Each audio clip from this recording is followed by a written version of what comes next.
저는 지금 인천공항 출국장에서 눈물을 참으며 이 글을 쓰고 있습니다. 안녕하세요, 리징휘입니다. 중국 산시성의 명문 전통고등학교인 시안고전문학원 3학년생입니다. 불과 3개월 전만 해도 저는 제가 이렇게 처참하게 한국에서 쫓겨날 줄은 꿈에도 몰랐습니다. 한국, 그런 작은 나라가 감히 우리 중국 학생을 무시한다고. 지금도 귓가에 맴도는 아버지의 분노 섞인 목소리가 제 가슴을 찢어놓습니다. 네, 저는 한국 고등학교 교환학생 프로그램에서 완전히 실패했습니다. 아니, 실패를 넘어 제 인생 최악의 굴욕을 당했다고 해야 맞을 것 같습니다. 시작은 이랬습니다. 저희 시안고전문학원은 당나라 시대부터 이어져 온 천년 전통의 학교로 중국 전통문화 교육의 성지라 불립니다.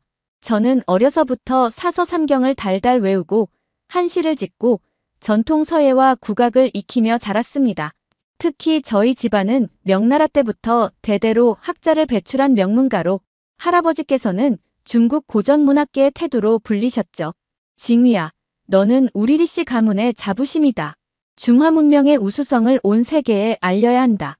할아버지의 이 말씀은 제 삶의 지침이었습니다. 특히 할아버지께서는 늘 한국에 대해 이렇게 말씀하셨습니다. 한국은 원래 기자 조선부터 시작해 중국의 영향 아래 있었다. 그들이 아무리 부정해도 역사는 바뀌지 않는다. 심지어 그들이 자랑하는 신라의 경주도 사실은 진시황이 불로초를 찾으러 보낸 서복의 후예들이 세운 것이고 백제는 중국 동이족의 한 갈래일 뿐이다.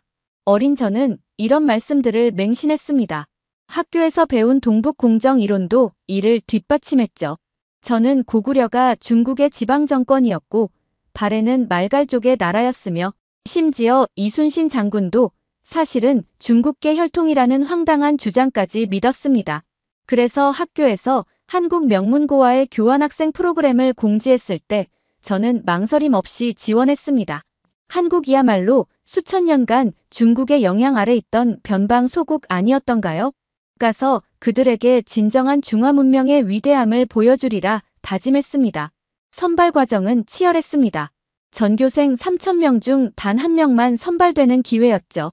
면접에서 심사위원이 물었습니다. 리징휘 학생, 한국에 가서 무엇을 배우고 싶습니까? 저는 당당히 대답했습니다. 배우러 가는 게 아닙니다. 가르치러 갑니다. 한글이 사실은 중국 문자에서 파생되었고 김치는 중국 스촨성 파오차이가 원조이며 심지어 그들이 자랑하는 K-팝도 중국 전통음악의 아류임을 일깨워주고 싶습니다. 심사위원들의 눈이 반짝였습니다. 좋은 자세다. 특히 최근 한국이 김치와 한복을 유네스코에 등재하려 하는데 이것이 얼마나 역사 왜곡인지 알려오게. 최종 합격 통보를 받던 날 온 가족이 축하 잔치를 열었습니다. 특히 고위 공무원이신 아버지는 이런 말씀을 하셨습니다. 징휘야, 한국은 아직도 사대주의에서 벗어나지 못한 나라다. 예전엔 중국을 섬기더니 지금은 미국을 섬기고 있지. 가서 그들에게 진정한 대국이 무엇인지 보여주거라. 특히 동북공정의 정당성을 널리 알려야 한다. 고구려는 중국사고 한국인들이 그토록 자랑하는 광개토대왕도 사실은 중국인이었다는 걸 말이다. 출국 전 저는 특별히 준비한 것들이 있었습니다. 명나라 황실 양식의 화려한 한푸 5벌, 공자와 맹자의 어록집, 그리고 동북공정 관련 자료들이었습니다. 특히 제가 준비한 자료 중에는 이런 내용들이 있었습니다. 단군 신화는 중국의 곰 토템 신앙에서 유래했다. 김치의 기원은 중국 상나라 시대로 거슬러 올라간다. 한복은 명나라 의상을 모방한 것이다. 태권도는 중국 북파 권법의 아류다. 심지어 코리아라는 명칭도 중국어 가오리에서 왔다. 한국의 그 볼품없는 한복과 비교되게 해주마. 진정한 전통 의상이 무엇인지 보여주렴. 어머니의 자부심 가득한 목소리가 아직도 생생합니다. 2024년 9월 저는 마침내 인천공항에 발을 디뎠습니다. 황금빛 용 문양이 수놓아진 한풀을 입은 제 모습에 공항 직원들조차 놀란 표정을 지었습니다. 와, 코스프레 하나 봐. 무슨 사극 찍나? 중국 유학생인가? 공항에서 저런 옷은 좀. 저를 마중 나온 서울 명문고 김 선생님은 당황한 표정을 애써 감추며 인사했습니다. 리징휘 학생, 어서 와요. 그런데 평소에도 이런 옷을 입나요? 당연하죠. 이것이 진정한 동아시아 전통 의상입니다. 한복이라는 것도 사실 이 한풀을 모방한 거 아닙니까? 명나라 때 조선 사신들이 북경에 와서 우리 의상을 보고 베껴간 것이죠. 김 선생님의 표정이 묘하게 굳어졌습니다. 그건 역사적 사실과 다른데요. 아닙니다. 우리 할아버지께서 직접 연구하신 내용입니다. 심지어 조선 왕실의 골룡포도 중국 황제의 용포를 모방한 것이고, 다만 용의 발톱수를 4개로 줄여서 황제에 대한 예를 표했을 뿐이죠. 학교로 가는 차 안에서 서울의 풍경을 보며 저는 실망을 감출 수 없었습니다. 서울이 많이 발전했네요. 김 선생님이 말했습니다. 발전이라. 하지만 역사가 없지 않습니까? 우리 시안은 13개 왕조의 수도였고 진시황의 병마용도 있습니다. 서울은 고작 600년 역사인데 그것도 중국의 허락을 받아 세운 도시 아닙니까? 허락이라뇨? 김 선생님이 놀라 물었습니다. 네, 조선 태조 이성계가 도읍을 정할 때 명나라에 사신을 보내 허락을 구했다고 알고 있습니다. 한양이라는 이름도 중국의 한수 북쪽이라는 뜻에서 따온 거고요. 김 선생님은 한숨을 쉬며 더 이상 대화를 이어가지 않았습니다. 드디어 도착한 서울 명문고등학교. 정문에 들어서자마자 저는 코웃음을 쳤습니다. 이 학교가 100년 전통이라고 자랑한다면서요? 우리 학교는 당나라 때 설립되어 1200년이 넘었습니다. 주자학의 대가들도 우리 학교 출신이죠. 기숙사에 들어가니 이미 방이 배정되어 있었습니다. 룸메이트는 김민준이라는 평범해 보이는 남학생이었죠. 안녕하세요. 중국에서 오셨다고 들었어요. 잘 부탁드려요. 민준이는 밝게 인사했습니다. 나는 리징이다. 중화 5000년 문명의 적통을 이어받은 시안 고전문학원에서 왔다. 앞으로 3달간 너희들에게 진정한 문명이 무엇인지 보여주겠다. 민준이의 표정이 순간 굳어졌습니다. 네. 첫날 밤, 저는 한풀을 벗지 않고 그대로 잤습니다. 민준이가 걱정스럽게 물었습니다. 불편하지 않으세요? 잠옷으로 갈아입으시는 게. 이것은 단순한 옷이 아니다. 5000년 중화 문명의 혼이 담긴 예복이다. 함부로 벗을 수 없다. 하지만 위생상. 위생? 우리 조상들은 이렇게 생활했다. 현대의 서구적 위생관념에 물든 너희들이 이해하지 못할 뿐이다. 다음 날 아침, 첫 수업 시간. 저는 더욱 화려한 붉은색 한풀을 입고 교실에 들어섰습니다. 순간 30명의 한국 학생들이 일제히 저를 쳐다봤습니다. 담임 선생님이 저를 소개했습니다. 여러분, 오늘부터 3개월간 함께 공부할 중국 시안 고전문학원의 리징위 학생입니다. 저는 일어나 당당히 말했습니다. 안녕하십니까? 저는 5000년 중화 문명의 적통을 이어받은 리징위입니다. 여러분들은 아마 모르실 겁니다. 한국이라는 나라가 얼마나 중국에 빚지고 있는지를. 제가 이번 기회에 진실을 알려드리겠습니다. 교실이 순간 얼어붙었습니다. 첫 수업은 한국사였습니다. 선생님이 조선시대 세종대왕과 한글 창제에 대해 설명하기 시작했습니다. 한글은 세계에서 가장 과학적인 문자로 세종대왕이 백성을 위해 만든 위대한 발명품입니다.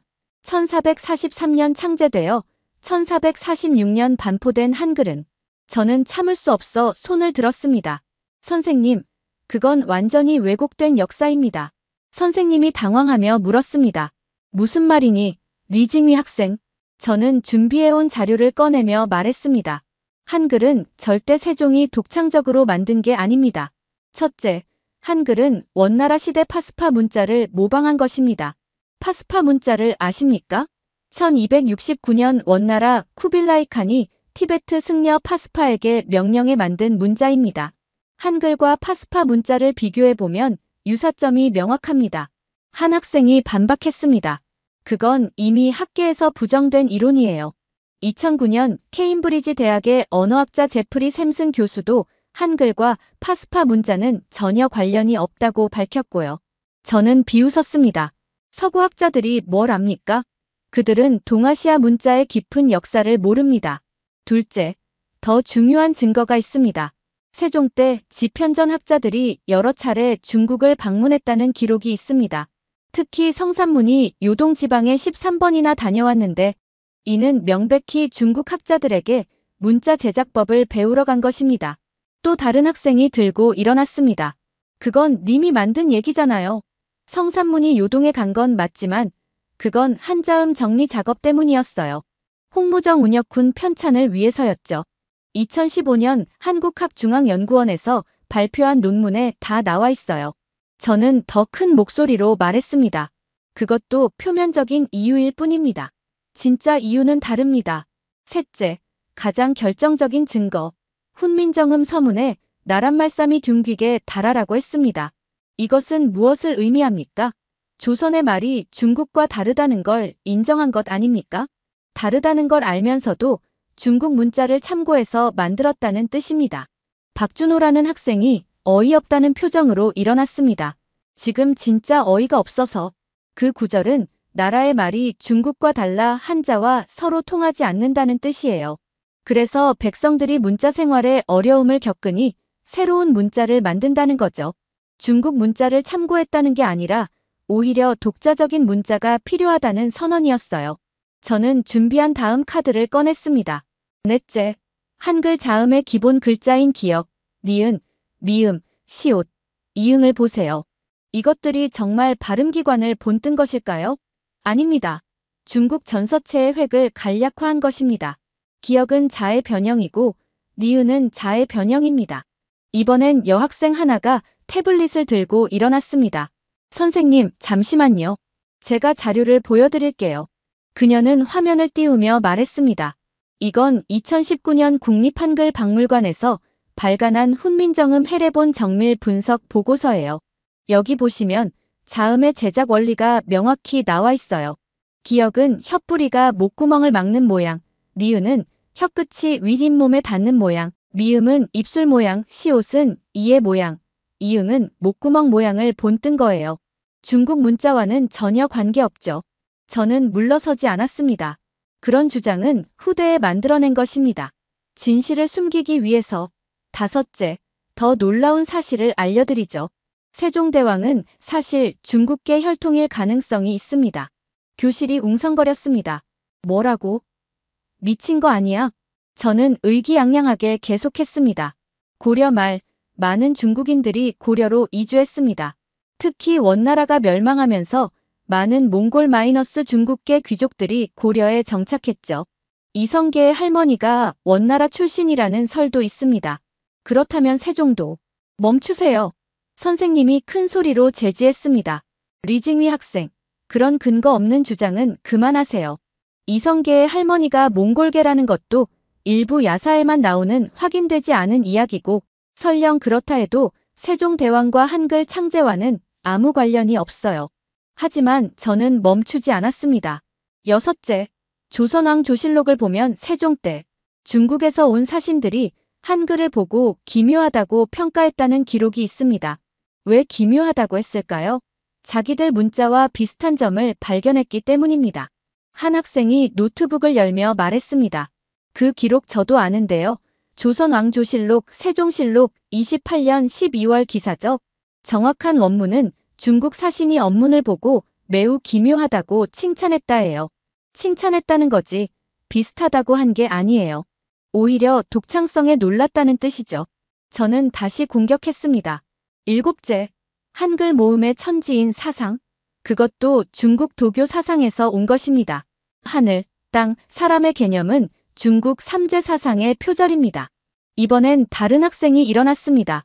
그럼 뭐 하늘, 땅, 사람이라는 개념을 중국만 쓸 수 있나요? 그건 인류 보편적인 개념이잖아요.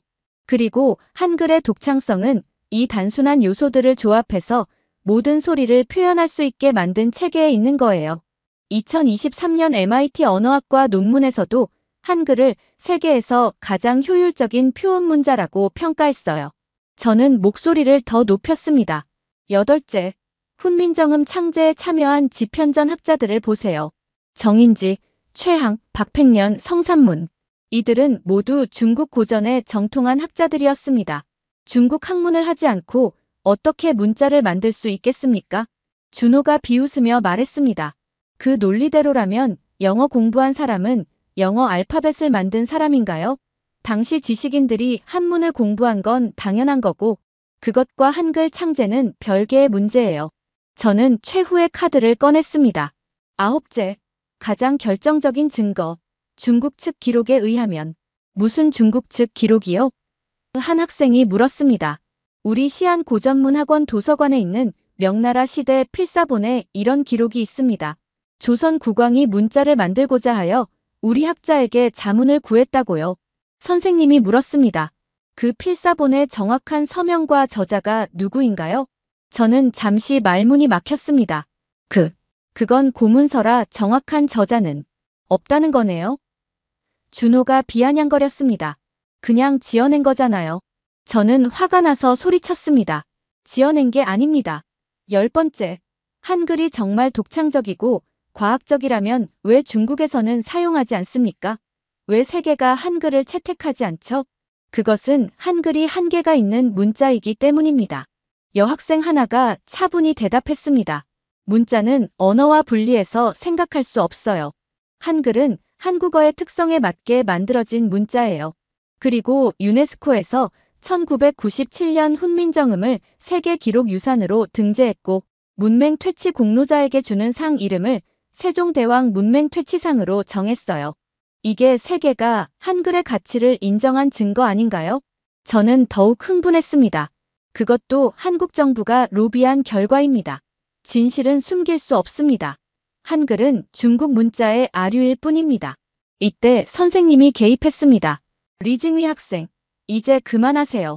역사적 토론은 좋지만 근거 없는 주장으로 수업을 방해하면 안 됩니다. 근거 없다고요? 저는 중국 5000년 역사의 관점에서 말하는 것입니다. 5000년은 또 뭐야? 한 학생이 중얼거렸습니다. 하상주 다 합쳐도 3700년인데. 점심시간이 되어 식당으로 갔습니다. 하지만 메뉴를 보고 저는 또 한 번 화가 났습니다. 김치찌개, 된장찌개, 제육볶음. 왜 중국 음식은 없습니까? 급식 아주머니가 친절히 대답했습니다. 오늘은 이 메뉴예요. 중국 음식은 목요일에 짜장면이 나와요. 짜장면? 그것은 진정한 중국 음식이 아닙니다. 정통 중국 요리를 요구합니다. 마파두부, 북경오리, 샥스핀, 불도장. 옆에 있던 학생이 코웃음을 쳤습니다. 급식에 샥스핀이 나올 것 같아요? 그리고 샥스핀은 요즘 중국에서도 금지 아닌가? 저는 그 학생을 노려보며 말했습니다. 한국 음식이라는 것들을 보세요. 김치? 그것은 중국 쓰촨성의 파오차이를 베낀 것입니다. 고추가 임진왜란 때 일본을 통해 들어왔다면서 어떻게 김치가 한국 고유 음식입니까? 한 여학생이 반박했습니다. 김치의 역사는 고추 전래 이전부터 있었어요. 삼국사기에도 김치에 대한 기록이 나와요. 그때는 소금에 절인 백김치였죠. 그리고 파오차이와 김치는 제조법이 완전히 달라요. 파오차이는 식초를 사용한 초절임이고 김치는 젖산 발효예요. 2013년 국제식품규격위원회에서도 김치와 파오차이를 다른 식품으로 분류했고요. 저는 무시하고 계속했습니다. 된장, 그것도 중국장에서 유래했습니다. 불고기, 몽골의 영향입니다. 비빔밥, 중국의 반찬 문화에서. 아, 진짜 짜증나네. 준호가 소리쳤습니다. 그럼 중국 음식은 다 중국이 만들었어요? 토마토 들어간 중국 요리는 다 서양 베낀 거고 고추 들어간 쓰촨 요리도 다 아메리카 대륙 베낀 거네. 불교 때문에 생긴 채식 요리는 인도 베낀 거고. 저는 당황했지만 곧 다시 공격했습니다. 그것과 이것은 다릅니다. 중국은 외래 재료를 중국화시켜 승화시켰지만 한국은 그저 모방만 됐고요. 한 학생이 끼어들었습니다. 2020년 CNN이 선정한 세계 최고의 음식 23위가 김치예요. 파오차이는 순위에도 없었고. 그리고 한식당 미슐랭 스타가 전 세계에 몇 개인지 아세요? 저는 코웃음을 쳤습니다. 서양인들이 뭘 압니까? 그들은 진정한 동양의 맛을. 중국 음식 미슐랭도 서양인이 주는 건데. 누군가 중얼거렸습니다. 체육 시간이 되었습니다. 저는 여전히 한풀을 입고 있었습니다. 리징위, 체육복으로 갈아입어. 체육 선생님이 말했습니다. 이 한푸는 벗을 수 없습니다. 이것은 5000년 중화 문명에. 그래, 알았어. 그럼 구경이나 해. 농구 경기가 시작되었습니다. 저는 벤치에 앉아 비웃으며 말했습니다. 농구 같은 미국 스포츠를 하다니. 진정한 스포츠는 중국 무술입니다. 태극권, 소림권, 우당파. 한 학생이 농구공을 튀기며 물었습니다. 그럼 왜 올림픽에 중국 무술은 정식 종목이 아니고 태권도는 정식 종목이에요? 저는 발끈했습니다. 그것은 서구의 음모입니다. 그리고 태권도. 그것도 사실은 중국 북파 권법을 베낀 것입니다. 가라테를 거쳐서 왔을 뿐이죠. 헐. 여러 학생이 한숨을 쉬었습니다. 증거 있어요? 한 학생이 물었습니다. 첫째, 태권도의 품새를 보세요. 그것은 중국 권법의 투로와 유사합니다. 둘째, 발차기 위주라고 하지만 중국 북파 권법도 발차기가 유명합니다. 셋째, 됐어요. 체육부장이 말했습니다. 2000년 시드니 올림픽 정식 종목 채택, 전 세계 206개국 8천만 명, 수련, ITF와 WTF 두 개의 국제기구. 이게 다 가짜예요? 저는 큰 소리로 말했습니다. 숫자가 진실을 말해주지 않습니다. 맥도날드가 전 세계에 있다고 해서 맥도날드가 최고의 음식입니까? 방과 후 기숙사로 돌아온 저는 룸메이트 민준에게 또 불평했습니다. 이 학교 학생들은 세뇌되어 있습니다. 진실을 받아들이지 못해요. 민준이 조심스럽게 말했습니다. 징휘 씨, 혹시 샤워? 또 샤워 얘기입니까? 저는 일주일에 한 번이면 충분합니다. 중국 도가에서는 너무 자주 씻으면 기가 빠진다고. 그래도 땀 냄새가. 향수를 뿌리면 됩니다. 저는 진한 향수를 온몸에 뿌렸습니다. 민주는 창문을 활짝 열며 말했습니다. 향수랑 땀 냄새가 섞이면 더 역해요. 한국인들은 너무 예민합니다. 중국에서는 아무도 신경 쓰지 않아요. 여기는 한국이에요. 민준이 작게 중얼거렸습니다. 다음 날 상황은 더 악화되었습니다. 세계사 시간에 동아시아 교류사를 배우는데 저는 또 손을 들었습니다. 선생님, 교류가 아니라 전파라고 해야 맞습니다. 중국이 일방적으로 문명을 전수한 것이죠. 선생님이 인내심을 갖고 물었습니다. 그럼 리징휘 학생은 한국이 중국에 영향을 준 것이 하나도 없다고 생각하나요? 당연하죠. 한국이 중국에 뭘 줄 수 있겠습니까? 아, 혹시 공녀와 환관을 바친 것 말입니까? 교실 분위기가 싸늘해졌습니다. 삼국시대 백제의 선진 문물이 중국 남조에 영향을 주었다는 건 아세요? 한 학생이 물었습니다. 저는 비웃었습니다. 백제, 그 작은 나라가 무슨 영향을? 백제 무령 왕릉에서 나온 유물들 못 봤어요? 당시 중국 남조와 대등한 교류를 했다는 증거예요. 그리고 백제 장인들이 일본에 건너가 범용사 같은 건축물을 지었잖아요. 그것도 원래 중국 기술을 백제가 전달한 것뿐입니다. 아니에요. 다른 학생이 끼어들었습니다. 백제 고유의 건축 양식이 있었어요. 2015년 백제 역사유적 지구가 유네스코 세계유산에 등재됐는데 그 독창성을 인정받은 거예요. 저는 주제를 바꿨습니다. 고려 청자는 어떻습니까? 그것도 중국 청자의 모방 아닙니까? 또 시작이네. 준호가 한숨을 쉬었습니다. 미술사를 전공한다는 여학생이 일어났습니다. 고려 청자는 중국 청자에서 영감을 받았지만 독자적으로 발전시킨 거예요. 특히 상감청자 기법은 고려만의 독창적인 기술이었어요. 중국 송나라 태평노인이 쓴 수중금에도 고려비색이라고 해서 고려 청자의 독특한 색을 극찬했어요. 중국인도 인정한 거죠. 저는 당황했지만 물러서지 않았습니다. 그래도 기본은 중국에서. 그럼 중국 도자기는 어디서 왔어요? 한 학생이 물었습니다. 메소포타미아, 이집트. 다 따지면 끝도 없겠네요. 저는 화를 내며 말했습니다. 중국은 독자적으로 발전시켰습니다. 한국처럼 베끼기만 한 게 아니라 독자적으로 발전시킨 건 한국도 마찬가지잖아요. 여러 학생이 동시에 말했습니다. 선생님이 중재했습니다. 자, 이제 그만하고 수업을 계속합시다. 하지만 저는 멈추지 않았습니다. 한국인들은 역사를 왜곡합니다. 동북공정은 진실입니다. 고구려는 중국사고 발해도 중국사입니다. 또 동북공정. 학생들이 웅성거렸습니다. 역사를 잘 아는 학생 하나가 일어났습니다. 동북공정의 논리적 모순 아세요? 중국은 고구려를 중국 지방정권이라고 하면서 동시에 수나라와 당나라가 고구려를 침공한 걸 통일전쟁이라고 해요. 그럼 왜 구당서와 신당서에서 고구려를 외국열전에 넣었을까요? 당시 중국인들도 고구려를 외국으로 봤다는 증거잖아요. 저는 말문이 막혔다가 다시 주장했습니다. 그것은 편의상. 편의상이요? 다른 학생이 끼어들었습니다.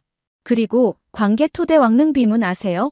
거기에 고구려가 스스로를 천하의 중심으로 표현했어요. 중국의 지방정권이 그럴 수 있나요? 비문 해석에는 논란이. 저는 우물쭈물했습니다. 논란은 무슨? 또 다른 학생이 말했습니다. 일본 학자, 중국 학자, 한국 학자 다 인정하는 내용이에요. 그리고 2004년 중국에서 발견된 천남생 묘지명에도 고구려를 해동 삼국이라고 표현했어요. 중국 내부 지방정권을 해동이라고 부르나요? 저는 갑자기 새로운 주장을 꺼냈습니다. 그래도 이순신 장군은 중국계입니다. 교실이 조용해졌다가 갑자기 폭소가 터졌습니다. 뭐라고요? 진짜 미친 거 아니야? 저는 진지하게 말했습니다. 이순신의 이씨는 중국에서 흔한 성씨입니다. 그리고 그의 전술을 보세요. 하객진. 그것은 중국 고대 병법에 나오는 진법입니다. 해군사관학교 진학을 준비한다는 학생이 벌떡 일어났습니다. 이순신 장군의 본관은 덕수이시고 시조는 고려 시대 이돈수예요. 완전 토종 한국인이죠. 그리고 하객진은 상황에 맞게 응용한 거지 그대로 베낀 게 아니에요. 거북선은요? 그것도 중국 거예요? 저는 더 황당한 주장을 했습니다. 거북선도 사실 중국의 몽충을 참고한 것입니다. 몽충은 충각용 배고 거북선은 포격 전용 돌격선이에요. 구조도 완전히 달라요. 그 학생이 반박했습니다. 게다가 거북선의 포 배치와 장갑 구조는 당시 세계 어디에도 없던 혁신적인 설계였어요. 2008년 영국 해군사학회에서도 인정했고요. 저는 다시 주제를 바꿨습니다. 그럼 한복은 어떻습니까? 명백히 한푸의 아류입니다. 복식사를 공부한다는 학생이 대답했습니다. 한복과 한푸는 기본 구조부터 달라요. 한푸는 교령깃이 겹치는 형태의 기본이지만 한복은 동정이 있고 저고리와 치마가 분리된 구조예요. 고구려 벽화에 이미 한복의 원형이 나타나요. 저는 필사적으로 주장했습니다. 그래도 영향을 받은 건 사실입니다. 영향을 받는 것과 베끼는 건 달라요. 그 학생이 차분히 말했습니다. 그리고 오히려 명나라 때 조선 의복이 중국에 영향을 준 사례도 있어요. 대명해전에 조선 여인들의 머리 장식과 의복이 아름답다고 기록되어 있죠. 저녁 시간, 저는 여전히 식당 음식에 불만이었습니다. 오늘도 김치, 된장, 야만적인 음식들 뿐이군요. 그럼 드시지 마세요. 옆 테이블 학생이 차갑게 말했습니다. 한국 학교에 왔으면 한국 음식을 대접해야 하는 것 아닙니까? 중국에서는 중국 학교 급식이 얼마나 좋은지 모르겠지만 한 학생이 끼어들었습니다. 적어도 여기서는 위생적이고 영양 균형 잡힌 식사를 제공해요. 2022년 OECD 학교 급식 평가에서 한국이 3위했어요. 중국은 순위에도 없었고요. 저는 화가 나서 식판을 내려놓으며 말했습니다. 서구의 평가 기준일 뿐입니다. 진정한 미식은 그만해요 제발. 민준이가 나타나 말했습니다. 징휘 씨, 이제 그만하면 안 될까요? 다들 지쳐 있어요. 기숙사로 돌아온 후 저는 여전히 샤워를 하지 않았습니다. 이미 일주일이 넘었고 방 안에는 이상한 냄새가 가득했습니다. 민준이 참다 못해 말했습니다. 징휘 씨, 제발 씻어주세요. 정말 힘들어요. 중국에서는 겨울에 일주일에 한 번 씻는 게 정상입니다. 북방 지역에서는 여기는 중국이 아니에요. 민준이가 소리쳤습니다. 그리고 여기는 겨울도 아니고 9월이에요. 그래도 전통은 무슨 전통이에요? 그냥 게으른 거잖아요. 저는 발끈했습니다. 감히 중국의 전통을 게으름이라고. 그날 밤 민주는 다른 방으로 가버렸습니다. 다음 날 저는 더욱 공격적이 되었습니다. 국어 시간에 한국 문학을 배우는데 저는 또 손을 들었습니다. 한국 문학이라는 것도 사실 중국 문학의 아류 아닙니까? 향가는 한시를 모방했고 시조도 중국 사부의 영향이며 국어 선생님이 한숨을 쉬며 말했습니다. 리징휘 학생, 그런 논리라면 세계 모든 문학이 메소포타미아 문학의 아류겠네요. 그것과는 다릅니다. 한국은 직접적으로, 향가는 우리말을 한자로 표기한 거예요. 한 학생이 말했습니다. 중국 한시와는 완전히 다른 형식이죠. 균여전에 실린 향가들 보면 알 수 있어요. 저는 다시 공격했습니다. 삼국유사 삼국사기도 중국 사설을 모방한. 삼국사기는 김부식이 중국 정사체를 참고했지만 다른 학생이 말했습니다. 내용은 완전히 한국사예요. 그리고 삼국유사는 이련 스님이 쓴 야사집으로 중국엔 없는 독특한 형식이에요. 단군신화 같은 한국 고유 설화를 담았죠. 단군신화. 저는 비웃었습니다. 그것이야말로 중국 신화의 모방입니다. 곰이 사람이 된다. 중국의 토템 신앙에서 세계 어디에나 동물이 사람이 되는 신화는 있어요. 신화학을 공부한다는 학생이 말했습니다. 그리스 신화, 이집트 신화, 아메리카 원주민 신화. 다 있죠. 그것도 다 중국 거예요. 수업이 끝나고 쉬는 시간, 복도에서 학생들이 수군거렸습니다. 쟤 진짜 이상해. 냄새도 나고. 왜 매일 한푸만 입어? 듣기 싫어 죽겠어, 진짜. 저는 그들에게 다가가 말했습니다. 저에 대해 할 말이 있으면 직접 하세요. 학생들이 흩어지려 하자 한 여학생이 용기 내어 말했습니다. 좋아요, 직접 말할게요. 리징휘 씨, 당신 정말 문제 있어요. 왜 그렇게 한국을 무시해요? 우리가 당신한테 뭘 잘못했어요? 저는 진실을 말할 뿐입니다. 한국이 중국 문명의 아류라는 것은 그만. 그녀가 소리쳤습니다. 당신이 말하는 진실은 편견이에요. 그리고 제발 좀 씻어요. 한푸에서 냄새나요. 저는 충격을 받았습니다. 감히 신성한 한푸를. 신성은 무슨. 다른 학생이 끼어들었습니다. 그냥 더러운 옷이잖아요. 그날 오후 음악 시간이었습니다. K-팝에 대해 이야기하는데 저는 참을 수 없었습니다. K-팝은 문화가 아닙니다. 그저 미국 팝의 아류에 선정적인 춤을 더한 것뿐이죠. 진정한 음악은 중국의 경극, 곤곡. 음악 선생님이 말했습니다. 리징휘 학생, K-팝은 이미 세계적으로 인정받는 문화 콘텐츠예요. 빌보드 차트 1위, 그래미 노미네이트. 서구의 상업주의에 영합한 결과일 뿐입니다. 그럼 중국 가수들은 왜 빌보드 차트에 못 올라가요? 한 학생이 물었습니다. 저는 당황했습니다. 그것은 우리는 그런 저급한 인기에 관심이. BTS가 UN에서 연설한 거 아세요? 다른 학생이 말했습니다. 전 세계 청소년들에게 희망의 메시지를 전했어요. 그것도 저급한가요? 그리고 블랙핑크는? 또 다른 학생이 추가했습니다.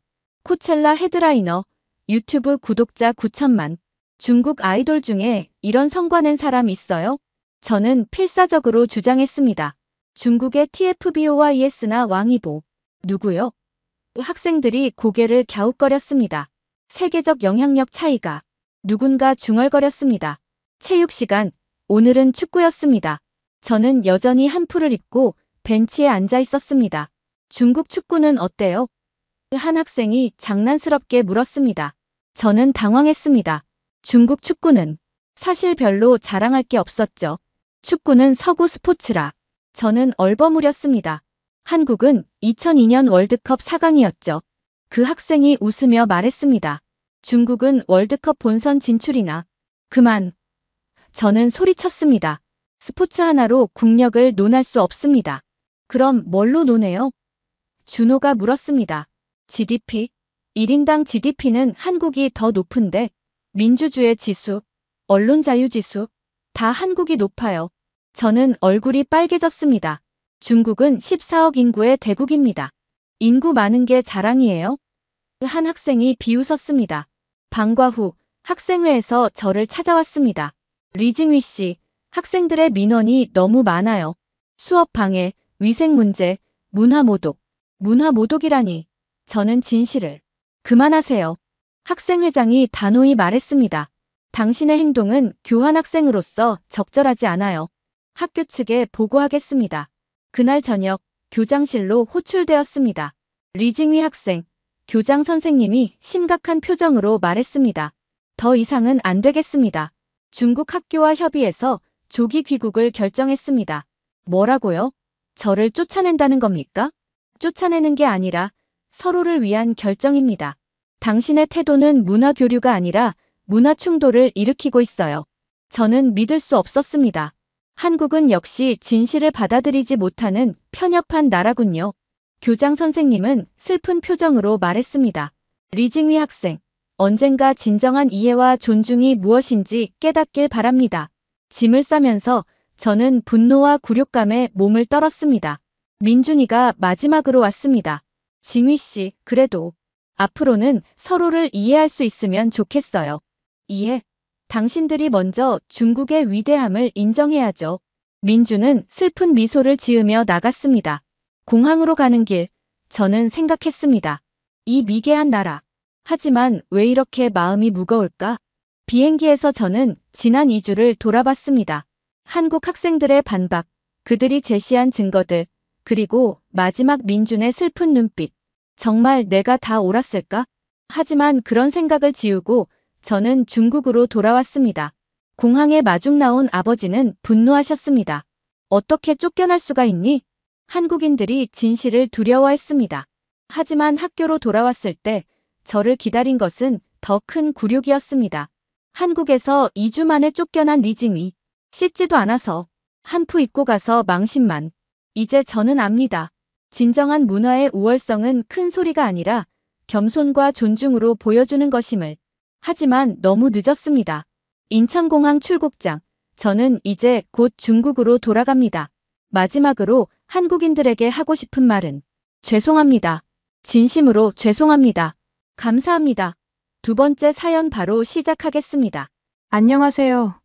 저는 충펑웨이라고 합니다. 중국에서 부동산 프로젝트 전담 투자 자문을 오래 해온 사람으로서 늘 저희 대륙이 세계 최고라는 자부심을 품고 살아왔습니다. 한국이라는 나라, 솔직히 말해 처음에는 작고 볼품없는 국가로만 여겼습니다. 다소 발전해 보이는 듯해도 결국 모든 기술과 문화를 저희 중국에게서 모방했다는 인식이 제 머릿속에 자리 잡고 있었으니까요. 특히 한국인들이 부동산을 사고 파는 방식이며 땅을 관리하는 방식 같은 것들을 보면 도대체 저희 중국의 스케일을 따라갈 수 있겠나 싶었습니다. 그러다 최근 저희 정부가 한국의 수도 한복판, 용산이라는 핵심 지역의 땅을 매입했다는 이야기가 들려오면서 흥미가 생겼습니다. 그들이 중요하게 여기는 지역을 저희가 직접 샀다니 얼마나 우습고도 재미있는 일인지 모르겠습니다. 그래서 저는 이건에 좀 더 깊이 관여해볼 요량으로 한국을 찾았습니다. 처음부터 저는 한국의 제도나 시스템 따위에 별 기대가 없었습니다. 듣자 하니 한국은 표면적으로 선진화된 법치를 갖췄다고 자랑하더군요. 하지만 정작 중국 정부가 그들의 땅을 사들이는데 별다른 규제가 없다는 얘기를 듣고 역시나 허술하군이라고 생각했습니다. 저희 중국에서는 개인이건 기업이건 혹은 외국인이건 간의 토지 소유라는 개념 자체가 까다로운 편입니다. 국가가 주요 권한을 쥐고 있지요. 그런데 한국은 저희 같은 외국 정부도 무난히 땅을 살 수 있다는 게 말이 됩니까? 저는 어이가 없으면서도 이거 아주 호구 잡았네 싶어 내심 흡족했습니다. 저는 한국에 도착하자마자 그들의 공항 시스템을 대충 훑어봤습니다. 인천공항이 세계적으로 유명하다고 떠들지만 저희 중국의 압도적인 교통량과 비교하면 시골 마을 공항 수준일 뿐이라 생각했습니다. 그런데도 입국 심사나 수화물 수령 절차가 예상보다 빠르게 진행돼서 조금은 놀랐습니다. 그래봤자 그저 보여주기식 효율성 아니겠나 싶었지만요. 저는 용산 인근의 고급 레지던스를 잡았습니다. 왜냐하면 바로 그 부근 땅을 저희가 사들였다고 했고 저는 현장을 직접 살펴볼 작정이었기 때문입니다. 체크인을 할 때 보니 한국 직원들은 매우 친절했습니다. 저는 잔뜩 거만한 태도로 굴었지만 그들은 허리 굽혀 인사하며 숙소 안내를 해주더군요. 역시 작은 나라에서 외국인 손님에게 매달리는 꼴이라니 이게 한국의 민낯 아닐까 라는 생각이 들었습니다. 다음 날 아침 저는 용산 부지로 갔습니다. 직접 보니 인근에 한강이 흐르고 대사관과 군 관련 시설, 외교적으로 중요한 기관들이 몰려있다는 말을 들었습니다. 한국이 국방에 엄청난 신경을 쓴다고 듣긴 했지만 정작 그토록 민감한 곳의 땅을 저희가 사들였다는 사실에 한국인들이 경악했다더군요. 저는 속으로 멍청한 것들. 그렇게 중요하면 진작 규제를 더 써야지 하고 비웃었습니다. 현장에서 한국 부동산 중개인들을 만나 서류를 검토했는데 의외로 서류만큼은 깔끔하게 정리돼 있었습니다. 저는 솔직히 조금 놀랐지만 어차피 저희가 마음만 먹으면 다 통제할 수 있다고 생각하며 그 시스템에 딱히 감탄하지는 않았습니다. 그저 한국이 제 아무리 체계적이라 자랑해봤자 결국 땅을 빼앗긴 꼴이니까요. 며칠 뒤 저는 한국의 부동산 전문 교수를 만나 이야기를 들을 기회가 있었습니다. 그 교수는 외국 정부가 한국에서 이렇게 직접적으로 부동산을 매입하는 건 매우 드문 일이다. 미국, 캐나다 같은 나라는 이미 중국을 포함해 외국 정부와 자본에 대한 규제가 강하다고 설명했습니다. 그러면서 한국도 곧 규제를 마련해야 한다는 여론이 점점 커지는 중이라고 덧붙이더군요. 저는 그 말을 듣고 지금 와서 호들갑 떠들어봤자 이미 땅은 넘어왔는데 뭘 어쩌겠어? 라고 생각했습니다. 괜히 코웃음이 났습니다. 그 뒤로 한국 언론에서 이 사건을 연일 보도하기 시작했습니다. 중국 정부가 한국의 심장부 땅을 샀다. 국가 안보에 구멍이 생기는 것 아니냐?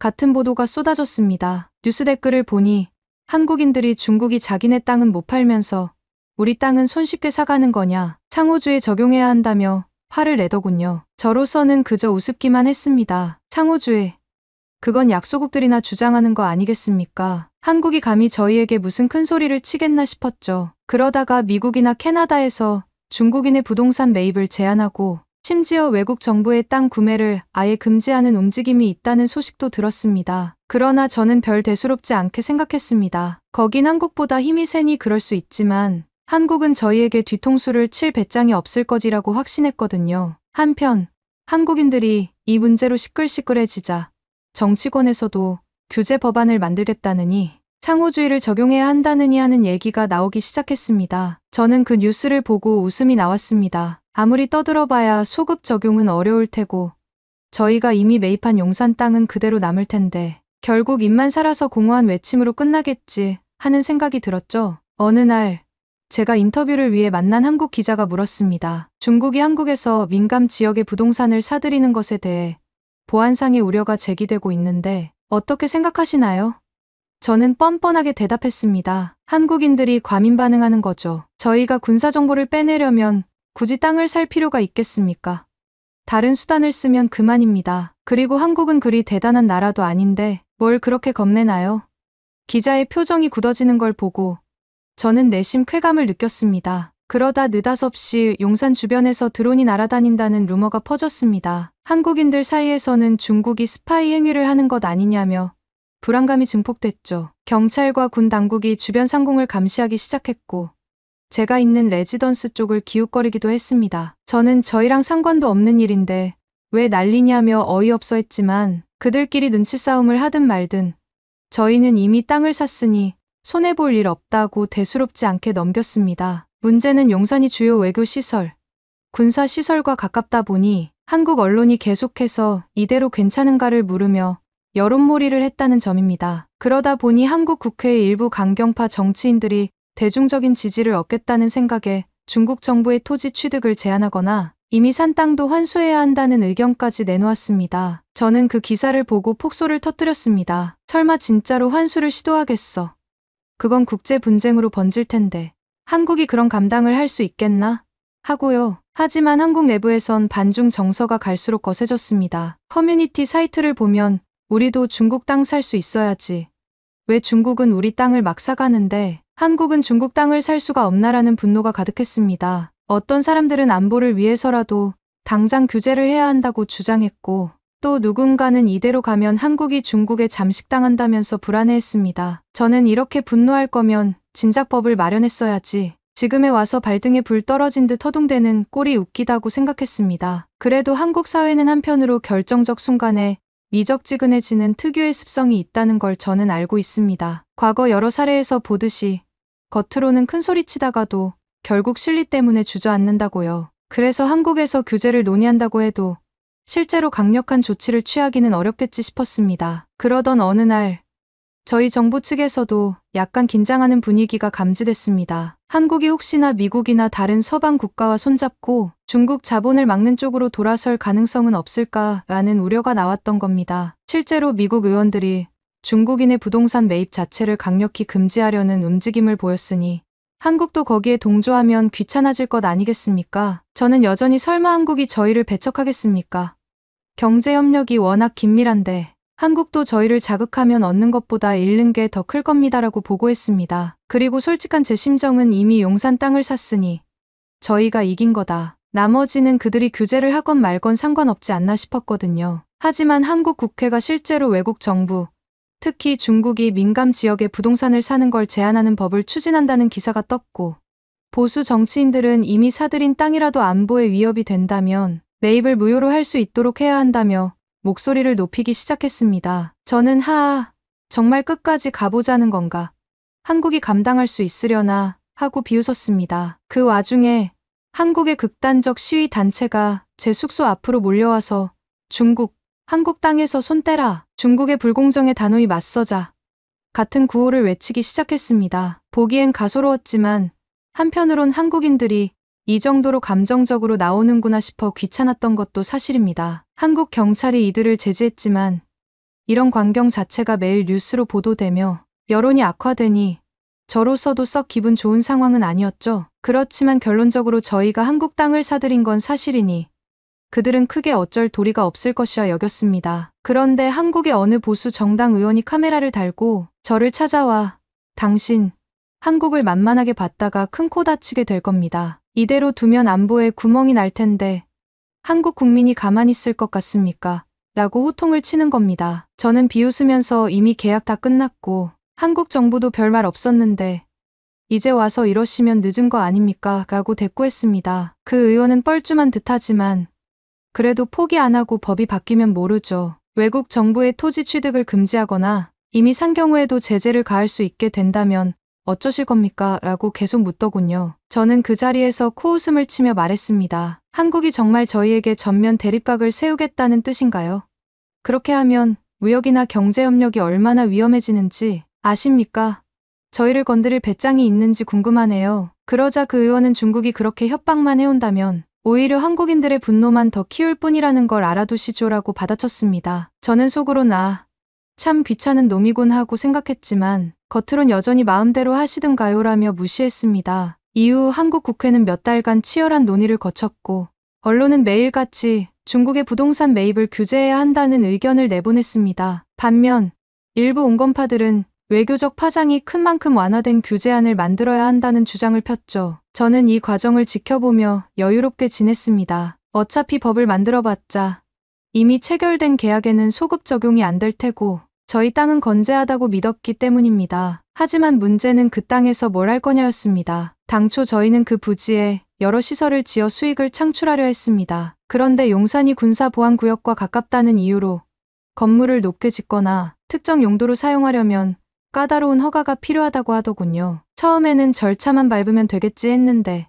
막상 허가 신청을 넣어보니 한국 관청이 이것저것 서류를 요구하면서 시간을 질질 끌기 시작했습니다. 게다가 주민들까지 중국이 왜 여기서 초고층 건물을 지으려 하느냐, 혹시 군사시설을 내려다보려고 하는 것 아니냐라고 반발하는 지경에 이르렀습니다. 그러니 지자체 의원들이 눈치를 봐서 반대 의견을 제시하고 정작 허가 담당자들은 여론이 무서워 도장을 안 찍어주는 시기였습니다. 저는 그야말로 이게 한국식 발목 잡기인가 싶어 짜증이 치밀었습니다. 그래도 저희가 그냥 물러날 순 없었습니다. 땅을 사놓고 개발 못하면 투자금을 날리는 셈이니까요. 저희 정부 상부에선 어떻게든 한국 인맥을 만들어 규제를 풀어보라며 압박했고 저는 한국 부동산 업계 인사들과 은밀히 로비도 시도해봤습니다. 그런데 이마저도 이전처럼 호락호락하지 않았습니다. 한국에서도 반부패 기조가 강화되어 정치인이나 관료들이 중국 자본과 섣불리 얽혔다가 스캔들이 터지면 치명적이라며 질색하더군요. 결국 저는 개발이 한참 지연되면서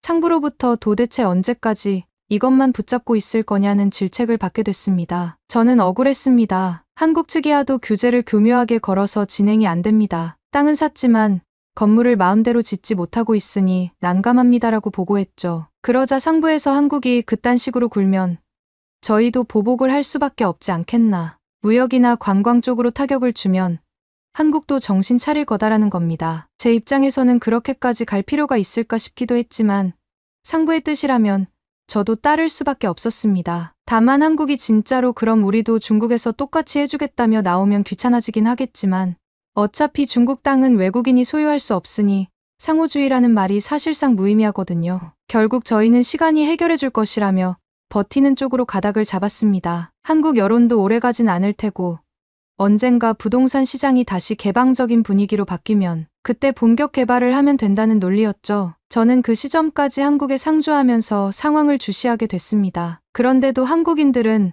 호락호락 물러서지 않았습니다. 특히 젊은 세대가 SNS를 통해 중국 반대나 중국 부동산 매입 저지 캠페인을 벌이며 열띤 분위기를 이어갔습니다. 어떤 이들은 한국 정부가 미적되면 우리가 직접 행동하겠다며 용산 인근에서 시위를 하고, 또 어떤 이들은 중국이 한국 문화와 기술을 다 베낀다고 맹비난했습니다. 저는 그 모습을 보고 황당했습니다. 누가 누구를 베끼는 거야? 오히려 한국이 저희를 따라하는 것 아닌가? 라며 말이죠. 그러다가 저는 세미나 자리에서 한국 대학생들과 토론을 할 기회가 있었습니다. 한 학생이 대놓고 질문했습니다. 왜 중국은 한국에서 땅을 살 수 있는데 한국은 중국에서 땅을 못 삽니까? 이런 불평등이 옳다고 보시나요? 저는 비웃으며 대답했습니다. 그건 저희 제도입니다. 땅은 국가 소유라는 원칙이 있고 저희가 효율적으로 관리하고 있어요. 한국이 그렇게 하고 싶다면 한국도 똑같이 하면 되지 않습니까? 아무도 막지 않습니다. 그러자 학생이 그건 말이 안 되죠. 중국은 허용 안 하면서 한국만 허술하게 놔둔 게 문제라는 거잖아요 라고 재차 묻자 저는 그건 한국 정부 탓이지 저희 중국 탓이 아니지 않나요? 규제를 안 한 건 한국이잖습니까? 라고 응수했습니다. 그 학생은 결국 중국이 이 점을 이용해서 한국의 핵심 지역까지 잠식하는 것 아니냐고 했는데 저는 이렇게 답했습니다. 누가 잠식이라 그래요? 정당한 절차로 매입한 겁니다. 군사시설이고 뭐고 한국 정부가 허락했고 법도 없었다는데 저희를 탓할 이유가 없죠. 그러자 학생들은 한숨을 쉬더군요. 그렇게 또 며칠이 지나 한국에서는 외국 정부의 토지 취득을 제한하는 법이 1차 관문을 통과했다는 뉴스가 나왔습니다. 저는 처음에 흥미롭게 봤습니다. 오, 진짜로 법을 만드네.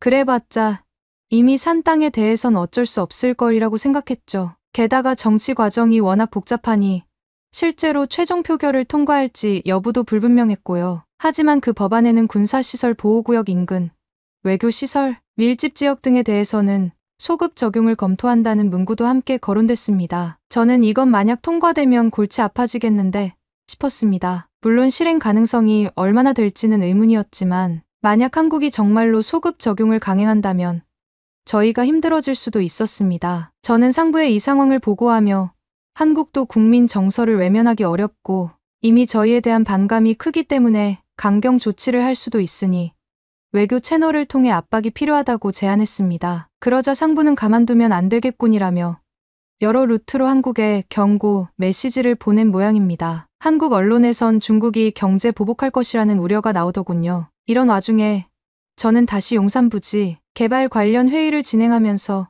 한국의 지자체 담당자들과 실랑이를 벌여야 했습니다. 이 높이로 건물을 지으려면 주변 군사시설이 감시될 위험이 있다고 빌미로 서류를 반려하는데 저는 어이가 없었습니다. 아니, 한국 기업이 짓는다면 괜찮고 저희가 짓는다면 감시 위험이 생긴다는 겁니까? 라고 따졌죠. 그런데 그들은 한국 기업이라고 예외는 아니다. 다만 중국에 대한 국민 정서가 부정적이라 민원이 더 세게 들어올 거다. 결국 승인을 내기 어렵다며 발을 뺍니다. 결국 저는 한동안 공사도 제대로 못하고 인허가 절차만 밟느라 시간을 허비해야 했습니다. 그 사이 공사비는 오르고 투자자들은 불안해졌고 한국 내 여론은 여전히 험악했습니다. 어떤 신문에선 중국 오만한테도 변치 않고 있다라는 사설을 싣기도 했고 거기서 제 이름을 거론하며 충펑웨이라는 중국 자문 담당자가 한국을 무시하는 발언을 해 빈축을 사고 있다라고 썼더군요. 저는 그 기사를 보고 어이가 없었습니다. 한국을 무시한다니 무시할 만하니까 무시하는 거 아닙니까?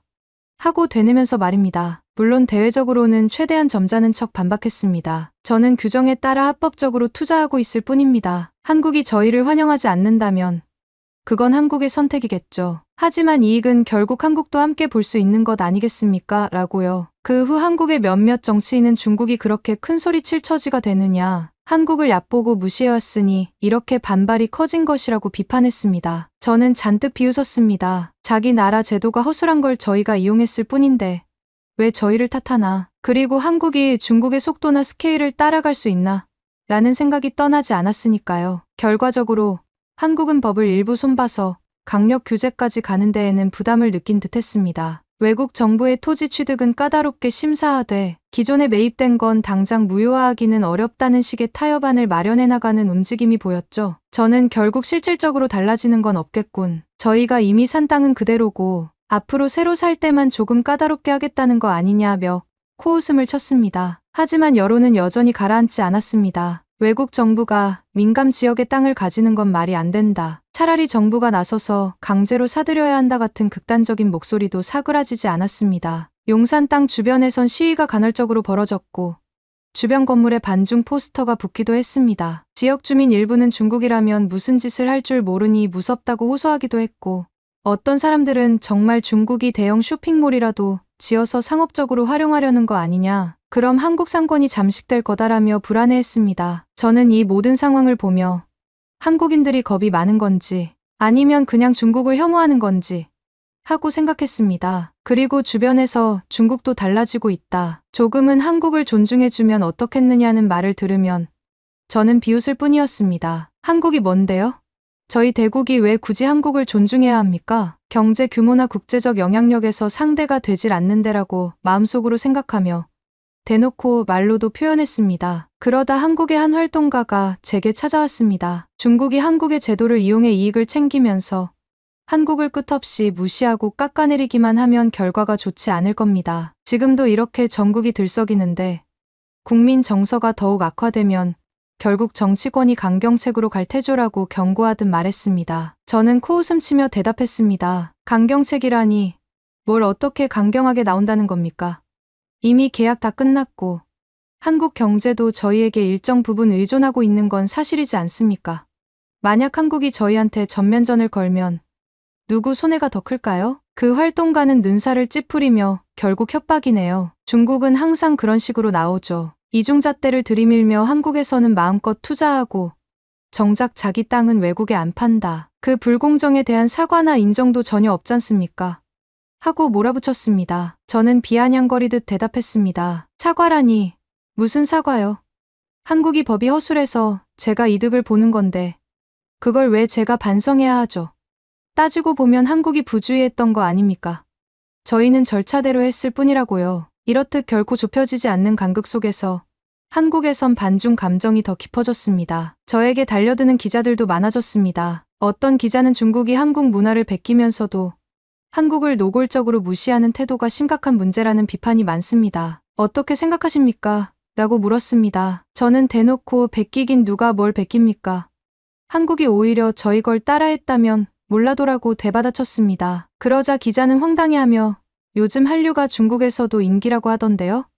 되묻기에 저는 그건 일시적인 유행입니다. 원래 문화는 중국이 훨씬 풍부하고 역사가 깊습니다. 한국은 그저 중국 문화를 현지화한 거 아닙니까? 라고 못 박았습니다. 당연히 한국인들은 이런 제 발언을 듣고 더 격분했겠지요. 하지만 저는 제 의견을 바꿀 생각이 없었습니다. 저희가 한국을 존중할 이유가 없습니다. 작은 나라가 잠깐 번영해봤자 최종 승자는 언제나 중국이라고 굳게 믿으니까요. 결국 한국 국회에서 몇 번이나 걸쳐 토론이 벌어졌고 일부 법안이 수정보완되었지만 이미 취득한 외국 정부 소유 토지에 대한 소급 적용은 실현하기 어려워 보였습니다. 저는 그걸 지켜보며 속으로 쾌재를 불렀습니다. 역시나 한국도 미국이나 캐나다처럼 강경하게 못 나오는군. 겉만 번지르르하게 굴더니 결국 저희가 사놓은 땅은 건드릴 수 없는 거지. 물론 그렇다고 해서 저희 개발이 완전히 순탄한 건 아니었지만 최소한 용산 땅을 빼앗기진 않을 것 같았습니다. 시간이 지나면 여론은 가라앉을 테고 그때가 되면 하나둘씩 건설 허가를 받아낼 수 있을 거라 믿었습니다. 제가 한국에서 직접 발로 뛰며 느끼기에 결국 돈의 논리는 강하니까요. 한국인이 아무리 반발해도 경제적 이득이 된다 싶으면 관료나 정치인들이 슬며시 허가를 내줄 수도 있습니다. 이런 생각을 하며 지내던 중 저는 마침내 한국 정부 산하안보위원회에서 몇 가지 추가 규제를 발표했다는 소식을 접했습니다. 특수시설 인근 토지 사용에 대해 정기적으로 실태조사를 하고 보안 위험이 있는지 여부를 평가하겠다는 내용이었습니다. 저는 이 문서를 보고 또 한 번 허탈감을 느꼈습니다. 정말 별 꼼수를 다 쓰는군. 저희를 불법이라고 딱히 몰아붙일 근거가 없으니 이렇게라도 견제하려는 건가 라는 생각이 들었습니다. 그래도 어떡합니까? 이미 산 땅이고 저희가 되팔기도 싫으니까 그냥 버티는 수밖에 없습니다. 저는 다시 상부와 협의했습니다. 한국이 어떻게 나와도 장기적으로 보면서 기회를 노려야 합니다. 괜히 정면 충돌하기보다는 천천히 시간을 두고 조금씩 활용 범위를 넓히면 되지 않겠습니까? 상부에서도 그렇다면 그대로 진행하라. 한국은 어차피 저희에게 완전한 제재를 가하기 힘들 테니까라고 결론지었습니다. 시간이 좀 더 흐른 뒤 어느 한국 방송사가 제게 다시 한번 인터뷰를 요청해왔습니다. 국민들이 정말 궁금해하는 게 많다고요. 저는 처음엔 귀찮았지만 그래도 한 번쯤 또다시 저희 입장을 강조하는 것도 나쁘지 않겠다 싶었습니다. 인터뷰 도중 기자가 물었습니다. 중국과 한국은 중요한 교역 파트너인데 이번 사태로 인해 양국 관계가 흔들리면 서로에게 손해 아닌가요? 저는 이렇게 답했습니다. 손해를 감수하더라도 한국이 저희와 갈등을 키우는 건 무모하다고 봅니다. 한국은 저희에게 의존하는 분야가 꽤 많으니까요. 기자가 다시 하지만 한국 내부에서는 중국이 한국을 무시한다는 인식이 강합니다. 이대로 가면 부정적인 감정만 커지지 않을까요? 라고 하자 저는 대놓고 무시했습니다. 저희가 한국을 무시한다는 게 아니라 현실적으로 한국이 저희를 막을 수 없다는 점을 말하는 겁니다. 아시잖아요. 이미 땅을 샀고 법도 없었고 이제 와서 뒤늦게 수습하려고 애써봐야 의미가 없다는 거죠. 그리고 저는 끝으로 이런 말을 덧붙였습니다. 결국 한국은 저희 중국을 따라갈 수밖에 없습니다. 경제, 문화 모든 면에서요. 옛날부터 한국은 저희 대륙 문화를 받아들여 발전했지 않습니까? 그래서 굳이 저희를 견제하려고 해봤자 그게 어디까지 통할지 의문입니다. 한국이 정말 대국인 중국에 맞서려면 훨씬 많은 준비가 필요할 겁니다. 인터뷰가 끝나고 한국인들이 어떻게 받아들였을지는 불 보듯 뻔합니다. 중국인이 또 거만하게 군해 저 따위가 뭔데 한국을 깎아내리는 거냐며 분노했겠죠. 하지만 전혀 신경 쓰지 않았습니다. 저는 저희가 승자라고 확신합니다. 한국이 아무리 발버둥 쳐도 이미 기선을 잡은 건 저희니까요. 이처럼 저는 끝까지 한국의 반발이나 규제 가능성을 대수롭지 않게 여기고 있습니다. 한국이 갑자기 전쟁이라도 걸지 않는 이상 용산 땅은 이미 저희 소유고 대체 무슨 수로 저희를 쫓아내겠습니까? 이미 게임은 끝났습니다. 그리고 시간이 지나면 한국인들도 결국 현실 타협을 선택할 거라 믿습니다. 마지막으로 한국의 한 시민단체 대표가 저를 만나서 이렇게 말했습니다. 지금이라도 중국이 한국의 제도적 허점을 파고든 걸 인정하고 최소한의 예의라도 보여주신다면 갈등을 봉합할 수 있을 겁니다. 저는 그 말을 듣고 피식 웃었습니다. 저희가 왜 인정해야 합니까? 그건 한국의 문제고 저희가 뭐 잘못한 게 없잖아요. 법대로 했을 뿐입니다. 그리고 한국이 저희를 따라하는 거지 저희가 한국을 따라하는 건 아니라고요. 그 대표는 분노를 삼키며 역시 말도 안 되는 논리로 끝까지 우기는군요. 이런 태도를 지속한다면 한국인의 반감이 사그라지지 않을 겁니다라고 했습니다. 저는 코웃음을 치며 자리를 떠났습니다. 반감이니 뭐니 계속해봐야 소용없어요. 어차피 한국은 훗날 재발등을 찍을 겁니다라고 내뱉으면서요. 저 충펑웨이 부동산 투자 자문가이자 무엇보다 한국을 우습게 보는 중국인으로서 이번 일로 다시 한번 확신했습니다. 한국이 어떻고 저떻고 해도 결국 저희를 막아내지는 못한다는 사실 말입니다. 저희는 이미 그들의 핵심 지역에 발을 들여놓았습니다. 말도 안 되는 논리니 뭐니 해봤자 이건 현실입니다. 한국이 지금 이 순간부터 규제를 백날 외친들 저희가 이룬 성과를 되돌릴 재간은 없겠죠. 그래서 전혀 후회가 없습니다. 그리고 결코 물러날 생각도 없습니다. 한국이 무슨 방법을 쓰더라도 저희 중국이 옛날부터 한민족을 가르치고 영향을 줬다는 우월감은 변함이 없습니다. 저는 이 점을 끝까지 믿고 이 용산 땅을 발판 삼아 한국 시장을 좀 더 흔들어 볼 계획입니다. 그게 제 일이고 저희 정부의 뜻이기도 합니다. 그리고 이렇게 끝까지 한국인들에게 중국이 왜 대국인지를 보여주겠다는 마음으로 버틸 겁니다. 부질없는 규제 노름에 휘둘릴 이유가 전혀 없으니까요. 그저 한국인들이 매일 시끄럽게 떠들 뿐입니다. 상호주의, 법 개정, 환수 하고 말이지요. 하지만 저는 비웃으며 넘기고 있습니다. 이미 저희는 승기를 잡았고 한국은 늘 그랬듯이 우왕좌왕하다 결국 실리도 못 챙길 겁니다. 그게 저희가 바라보는 한국의 민낯이니까요. 이렇게 저 충펑회의는 끝까지 한국이 저희를 견제할 수 없다는 사실을 뻔뻔하게 주장하며 그들이 소리를 높일수록 중국의 위상을 증명해 보이려 합니다. 그리고 한국은 또다시 뒷북치며 규제를 외치겠지요. 하지만 뭐 어떻습니까? 저희 땅은 이미 저희 소유니까요.